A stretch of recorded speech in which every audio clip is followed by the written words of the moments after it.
सारे गुंडे कान खोलकर सुन ले, 5 तारीख के बाद किसी भी नागरिक को परेशान किया तो उल्टा लटका कर सीधा करनेगा। आज जब भाजपा जीती है तो बदला नहीं, बदलाव की बात होनी चाहिए, भय नहीं, भविष्य की बात होनी चाहिए।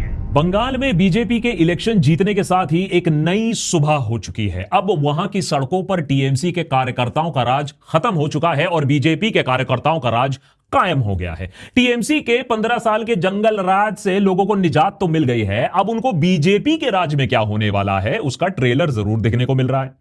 बंगाल में टीएमसी की जो डर की राजनीति थी उसका खात्मा तो हो गया है, लेकिन एक नए डर और खौफ की राजनीति कुछ ही दिनों में शुरू भी हो गई है। 4 मई को चुनाव के नतीजे पूरी तरीके से आए भी नहीं थे कि कोलकाता की सड़कों पर बीजेपी के कार्यकर्ता बुलडोजर और हाथ में लाठियां लेकर उतर आए। जिसका बुलडोजर उसी की भैंस की राजनीति के तहत टीएमसी के ऑफिसेस को टारगेट किया गया, उन्हें तोड़ा गया।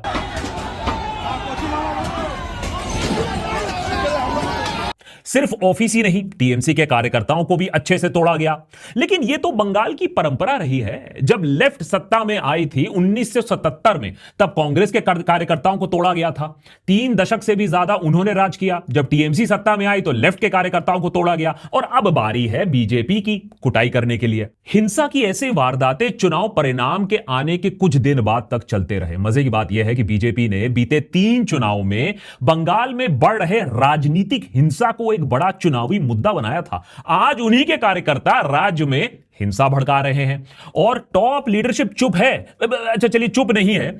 कुछ टाइम के बाद यह देखने को मिला कि बीजेपी की लीडरशिप यह दिखाने की कोशिश कर रही है कि यह जो कोहराम हो रहा है यह बीजेपी के भेस में टीएमसी करवा रही है। लेकिन अगर इस दलील को हम मान लेते हैं कि टीएमसी इन सारी हरकतों के पीछे है, तो केंद्र सरकार के लिए बड़ी शर्म की बात होगी, क्योंकि इस चुनाव का सबसे बड़ा हाईलाइट ही यह था कि कैसे 2,40,000 CAPF central armed police force की तैनातगी लगाकर बंगाल में चुनाव की प्रक्रिया बिल्कुल शांतिपूर्वक तरीके से कराई गई है। Master stroke. अरे एडिटर, क्या विजुअल चला रहा है यार तू? अरे मेरा कहने का मतलब है कि टीएमसी के गुंडों को कोई भी ऐसी हरकत नहीं करने दी पूरे इलेक्शन में, तो सरकार इलेक्शन के बाद ऐसा क्या हो गया कि टीएमसी के सामने ऐसा सरेंडर कर देती है? टीएमसी के गुंडों को यह सारा काम करने दे रही है, सड़कों पर गोली चलाने दे रही है, बुलडोजर चलाने दे रही है। क्या वो 2,40,000 की फोर्स मणिपुर भेज दी गई है या हिंसा को होने दिया गया है? या तो लापरवाही हुई है या तो आप हिंसा को होने दे रहे हो। इन दोनों में से एक स्टेटमेंट सही है, और कौन सा स्टेटमेंट सही है वो तय करेगा कि अगले 5 सालों तक बंगाल में हमें क्या दिखने वाला है। क्योंकि चुनाव के बाद राजनीतिक हिंसा बंगाल के लिए भले ही कोई नई बात ना हो, लेकिन जो नया है इस बार वो दर्शाता है कि कैसे गुजरात, मध्य प्रदेश, उत्तर प्रदेश में जो हमें दिखने को मिलता है, अब वो कितना ज्यादा और कितनी तेजी से बंगाल में दिखने को मिलेगा, कितना परिवर्तन हमें दिखने को मिलेगा। मांस बेच रहे गरीब दुकानदारों को उनके मजहब के नाम पर ऑलरेडी डराया धमकाया जा रहा है। राजा राम मोहन रॉय, सुभाष चंद्र बोस, यहां तक कि मदर टेरेसा को टीका लगाया जा रहा है। बीजेपी के टॉप लीडर्स इंक्लूडिंग होने वाले मुख्यमंत्री शुभेंदु दा भी कैमरा पर मुसलमानों को सेकंड क्लास सिटीजन बनाने में कोई कसर नहीं छोड़ रहे हैं। আমরা বিজেপি এলে বাবরের নাম মুছবো, হুমায়ুনের নাম মুছবো, জাহাঙ্গীরের নাম মুছবো, কোন মোগল পাঠানের নাম লিখতে দেব না। যদি কোথাও লেখা থাকে ভালো করে পুছবো, মুছবো এবং পুছে দেব। বিজেপিকে আনুন আপনারা। शुभेंदु दा अस वर्सेस देम, हिंदू मुसलमान करते करते इतना बिजी हो गए कि लॉ एंड ऑर्डर सिचुएशन को कौन संभालेगा। आप सोचिए, जो चीफ मिनिस्टर बनने वाला है इंसान, उसी के पीए को गोली मारकर हत्या कर दी जाती है और अभी तक हमें इसके बारे में कोई इंफॉर्मेशन नहीं मिलता है। सवाल टीएमसी पर उठाया जा रहा है, टीएमसी कह रहा है कि पूरी तरीके से जांच कर लो। लेकिन सच तो यह भी है कि पिछले कुछ सालों में शुभेंदु अधिकारी के ये 3 क्लोज एसोसिएट्स हैं जिनकी रहस्यमय मौत हो चुकी है, जो कि अपने आप में कई सवाल उठाती है। देशभक्त के पिछले 2 एपिसोड्स में हमने आपको दिखाया कि कैसे बीजेपी की ऐतिहासिक जीत हुई इन असेंबली इलेक्शंस में, कितना रोल था एसआईआर का बीजेपी के जीत में और कितना टीएमसी ने एडवांटेज दिया बीजेपी को। आज के एपिसोड में बंगाल की राजनीति और उसके वायलेंस के साथ जो रिश्ता है उसको समझने की जरूरत है। क्यों इस हफ्ते की घटनाएं हमें बंगाल में एक नई पार्टीशन का संकेत दिखा रही है? कौन हैं ये लोग जो राज्य में ये हिंसा भड़का रहे हैं, कम्युनल टेंशन पैदा कर रहे हैं? क्या एक्शन लिया गया है इन दंगइयों के खिलाफ? क्या बंगाल में बीजेपी आने वाले टाइम पर जंगल राज खत्म कर पाएगी या फिर सिर्फ हिंसा फैलाने वाले लोग बदल जाएंगे? बंगाल का पहला विभाजन 1905 में किया गया था, जब एडमिनिस्ट्रेटिव एफिशिएंसी का चोगा पहनाकर ब्रिटिश वाइसरॉय लॉर्ड कर्जन ने बंगाल प्रेसिडेंसी को दो हिस्सों में बांट दिया। मुस्लिम मेजॉरिटी वाला ईस्ट बंगाल एंड आसाम के कुछ हिस्से, कैपिटल ढाका।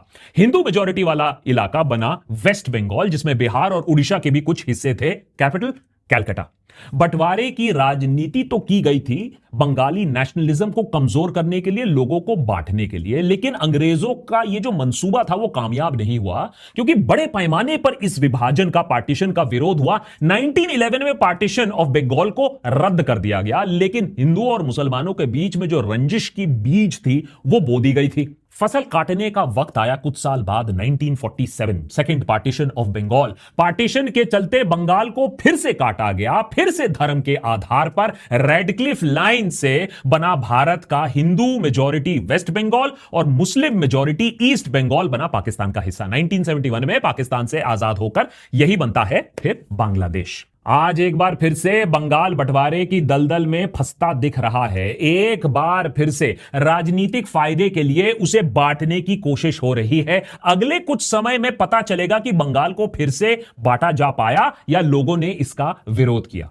वैसे तो बंगाल में चुनाव के बाद हिंसा आम बात होती है। अब आप पंचायती चुनाव ले लीजिए या लोकसभा चुनाव ले लीजिए, कुटाई और मार पिटाई जरूर होती है, आगजनी जरूर होती है, और इस हिंसा में सभी पार्टी के कार्यकर्ता शामिल होते आए हैं।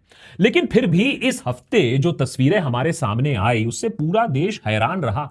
4 मई की शाम से ही सड़कों पर बीजेपी के कार्यकर्ता अपने पार्टी के झंडे लेकर सड़कों पर जश्न मनाने उतर आते हैं, लेकिन जल्द ही ये जश्न की जगह हमें हिंसा दिखने को मिल जाती है, और वो भी एक एंगल बेस्ड हिंसा। 5 मई को टीएमसी का न्यू मार्केट स्थित ऑफिस को तहस नहस कर दिया जाता है। मजे की बात है कि पीछे खड़ी कोलकाता पुलिस, सीआरपीएफ वगैरह जवान सिर्फ दर्शक बनकर यह तोड़फोड़ देखते रहते हैं। साउथ 24 परगना में टीएमसी एमपी अभिषेक बनर्जी के ऑफिस पर भी बीजेपी कार्यकर्ता घुसकर तोड़फोड़ करते हैं। यहां पर भी सीएपीएफ जवान पॉकेट में हाथ डालकर बस खेल देखते रहते हैं। उधर शिलीगुड़ी में भी एक टीएमसी ऑफिस को आग के हवाले कर दिया जाता है। पूरे राज्य में आपको कई बार ऐसे देखा जाएगा टीएमसी के ऑफिसेस पर तोड़फोड़, आगजनी की खबरें आने लगी। लेकिन अभी तक हम यह मान सकते हैं कि भाई यह काम तो टीएमसी ने भी किया था, जब लेफ्ट के दफ्तरों के साथ यही कांड हुआ था 15 साल पहले। लेकिन जो बंगाल में अभी हो रहा है वो नया है, और वो पॉलिटिकल वायलेंस नहीं है, कम्युनल वायलेंस के तरफ हम जा रहे हैं। नॉर्थ 24 परगना कुछ लोग नारे लगाते हुए मस्जिद बाड़ी रोड के गेट पर आ जाते हैं, आर्च पर चढ़ जाते हैं, नेम प्लेट तोड़ते हैं,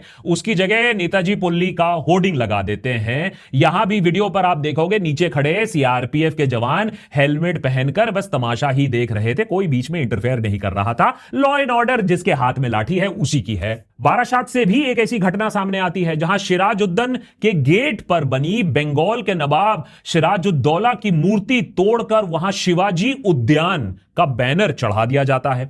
मुर्शिदाबाद में हुड़दंगइयों की हिम्मत और बढ़ जाती है। यहां भीड़ ईदगाह के पास बने वक्फ के जमीन के बैरिकेड तोड़कर अंदर जय श्री राम के नारे लगाते हुए घुस जाती है। राज्य के कई इलाकों में से ऐसी खबर आ रही थी कि मुसलमान समुदाय के दुकानदारों को स्पेसिफिकली टारगेट किया जा रहा है, कहां कहां उनके दुकानों को आग के हवाले भी कर दिया गया है। तो वायलेंस पॉलिटिकल नहीं है, सिर्फ टीएमसी के खिलाफ नहीं है। अगर ऐसा होता तो अंडरस्टैंडेबल होता। अब आप कह सकते हो कि नहीं ये कम्युनल वायलेंस नहीं है, ये तो सोशल एंटी सोशल एलिमेंट्स हैं, फ्रिंज एलिमेंट्स हो सकता है। काश ऐसा होता, फिर मैं भी खुश होता। लेकिन बंगाल को बांटने का काम ऊपर से हो रहा है। सुनिए, चुनाव जीतने के बाद अब बंगाल के बनने वाले चीफ मिनिस्टर शुभेंदु अधिकारी खुलेआम क्या कह रहे थे। नंदीग्राम का हिंदू जनता फिर मुझे जिताया, वहाँ मुसलमान वोट पूरा के पूरा टीएमसी को मिला। ये लोग बहुत कट्टरवादी, मैं नंदीग्राम का हिंदू के लिए काम करूंगा। राज्य का टॉप नेता अब बनने वाला है चीफ मिनिस्टर, खुलेआम कह रहा है कि वो मुसलमान के हित में काम नहीं करेगा, वो सिर्फ हिंदुओं को समर्पित है। गजब का कॉन्फिडेंस है भाई साहब। चुनाव के पहले भी जनाब के तेवर कुछ खास अलग नहीं थे, पहले से ही नफरत के बीज बो दिए गए थे। सब हिंदू घरे ध्वज लगाता, सब हिंदू घरे ध्वज उठे, একদম সেপারেট করে দাও এখানকার এই সব জিহাদি মৌলবাদীদের সাথে আমাদের হিন্দুদের। देखिए ट्रांसपेरेंसी के लिए तो पूरे नंबर देने पड़ेंगे। हाल फिलहाल में बीजेपी के टॉप लीडरशिप ने कभी भी अपने असली प्लान्स छुपाने की कोशिश तक नहीं की है। पहले से ही कह दिया उनका फोकस हिंदू वोट कंसोलिडेशन पर है, जिसके लिए अगर पूरे मुस्लिम समुदाय को विक्टिमाइज करना हो, उन्हें विलेन बनाना हो, उन्हें इग्नोर करना पड़े तो बीजेपी को मंजूर है। और ये तो बीजेपी की लीडरशिप ने खुद ही साफ कर दिया है कि या तो आप गवर्नेंस ले लीजिए, सड़क ले लीजिए, वेलफेयर लीजिए, स्कीम्स ले लीजिए, सब कुछ धर्म देखकर ही किया जाएगा। इसीलिए हैरानी की बात नहीं है कि आज जो आम बीजेपी वर्कर सड़क पर आम मुसलमान को डरा धमका रहा है, उससे भिड़ रहा है, उसे ह्यूमिलिएट कर रहा है, वो जो वीडियोस हमारे सामने आ रहे हैं वो इसी पॉलिसी का नतीजा है। हिंदुओं ने वोट तो परिवर्तन, बदलाव, विकास के लिए दिया है, लेकिन पहले कुछ दिनों में जो ट्रेलर हमें दिखने को मिला है उससे तो यही लगता है कि बंगाल में अभी वायलेंस जो है, जो कम्युनल एंगल है, जो बंटवारे की राजनीति है, वो रुकेगा नहीं। इनफैक्ट कईयों का मानना है कि नई पीढ़ी को तो पार्टीशन का अंजाम, बंटवारे की राजनीति, उसके बारे में कुछ मालूम ही नहीं है, तो बंगाल फिर से वही गलती दोहराने के लिए तैयार हो चुका है। और यह पहली बार नहीं है कि बीजेपी ने बंगाल का बंटवारा करने की कोशिश की हो। 2024 में जब पार्टी को लोकसभा चुनाव में 42 में से सिर्फ 12 सीट ही मिली, तो कुछ पार्टी लीडर्स जैसे सुकांतो मजुमदार जैसे लीडर्स बंगाल के विभाजन की बात करने लगे, इनफैक्ट ट्राइफर्केशन की बात करने लगे, यानी नॉर्थ बंगाल को नॉर्थ ईस्ट के साथ मिला दो, ग्रेटर कूच बिहार को अलग प्रदेश बना दो, मालदा और मुर्शिदाबाद को झारखंड और बिहार के साथ जोड़ दो। उद्देश्य इसका बहुत सिंपल था, साउथ बंगाल को अलग थलग करना। साउथ बंगाल जहां ममता बनर्जी टीएमसी जिसे गढ़ माना जाता था, उसे आप अलग कर दो, बाकी बीजेपी ऑक्यूपाई करने की कोशिश कर लेता। लेकिन अब इस ऐतिहासिक जीत के बाद बंगाल बटेगा तो नहीं, लेकिन धर्म के आधार पर लोग जरूर और कटेंगे। इस बात पे कोई डिबेट नहीं है कि बांग्लादेशी घुसपैठियों का मुद्दा बंगाल के इलेक्शन में बीजेपी का मेन कैंपेन पॉइंट रहा। यह अलग बात है कि घुसपैठियों से केंद्र सरकार को लड़ना होता है, राज्य सरकार को नहीं। और पिछले 12 सालों का अगर आप रिकॉर्ड खंगाल के देखोगे तो बीजेपी ने बांग्लादेशियों को घर वापस भेजना थोड़ा बंद सा कर दिया है, बहुत कम सा कर दिया है। लेकिन इसे कैंपेन मुद्दा बनाकर अब आप चुप भी नहीं रह सकते हो। इसीलिए बीजेपी के अरुण सिंह जैसे लीडर्स का कहना है कि अब गोली मारो सालों को। सेंट्रल फोर्स को गोली चलाने को ऑर्डर दे देना चाहिए, इन लोगों को खोज खोज के मारना चाहिए, तब जाके ये मानेंगे। जिहादी, घुसपैठिए, मियां, मस्जिद, मंगल सूत्रा, मटन, ये सब अब जो शब्द हैं ये बंगाल की वोकैबुलरी बनने वाली हैं, क्योंकि जो सही मुद्दे हैं जिनको सुलझाना आसान भी नहीं होने वाला है, जिस विषय पर चर्चा होनी चाहिए वो हो नहीं रही है। लेकिन देशभक्त पर कुछ चीजों के बारे में आपको आगाह कर देते हैं। बंगाल स्टेट का आउटस्टैंडिंग डेट है 8 लाख करोड़ के आसपास का। इसका डेट टू जीएसडीपी रेशियो है 38-39% का, जो कि 25% का जो बेंचमार्क है, जिसे एक्सेप्टेबल लिमिट माना जाता है, उससे कई गुना ज्यादा है।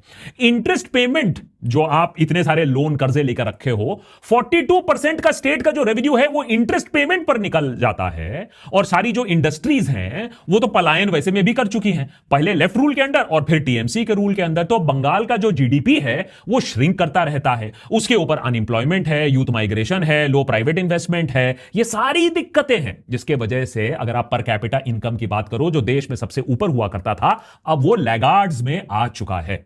अब इसमें कोई डाउट नहीं है कि बेड़ा गर्क तो हुआ है बंगाल का, लेफ्ट ने भी किया है, टीएमसी ने भी किया है। क्या बीजेपी कुछ बदल सकती है? चीजों को बदलने के लिए आपको एक कार्डर बेस्ड पार्टी तो जरूर चाहिए, क्योंकि कार्डर बेस्ड पार्टी ही कार्डर बेस्ड करप्शन को तोड़ सकती है, जो बंगाल में इतने सालों से चलती आई है।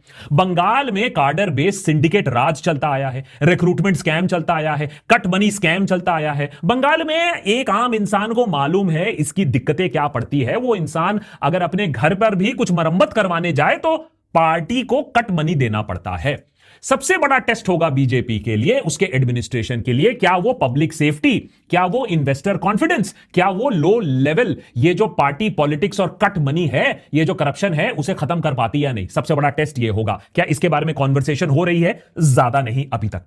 दूसरी बड़ी बात, 1 करोड़ नौकरियां देने की बात हुई है, इंफ्रास्ट्रक्चर बनाने की बात हुई है, आप लैंड पॉलिसी और रिफॉर्म्स की बात हुई है, इन्वेस्टर कॉन्फिडेंस को बढ़ाने की बात हुई है। लेकिन ये बड़े बड़े कार्यक्रम करने के लिए बड़ा पैसा भी चाहिए, और वो पैसा आएगा कहां? क्योंकि जो बीजेपी ने ऐलान किया है उसमें बहुत सारा और पैसा लगने वाला है। जो रेवड़ियां बांटी गई हैं इलेक्शन से पहले, रेवड़ी प्रो मैक्स में सबसे पहले 3,000 रुपए monthly assistance to women head of families, उसके ऊपर 3,000 रुपए टू अनएम्प्लॉयड यूथ, 15,000 रुपए जो कंपेटिटिव एग्जामिनेशन की तैयारी कर रहे हैं उनके लिए वन टाइम पेमेंट, और 21,000 रुपए एक प्रेगनेंसी एड देने की जो बात की गई है, उसके ऊपर फ्री ट्रांसपोर्ट फॉर वुमेन है, फार्मर सपोर्ट है। तो इतना सारा जो पैसा आप लगाने वाले हो, 7th पे कमीशन को इंप्लीमेंट करने वाले हो, डीए के एरियर्स जो आप क्लियर करने वाले हो, उसके ऊपर जो आप कह रहे हो कि आयुष्मान भारत आएगा बंगाल में, ममता बनर्जी के हेल्थ स्कीम को हटा दिया जाएगा, आयुष्मान भारत आएगा, इस सब के लिए पैसा कहां है आपके पास?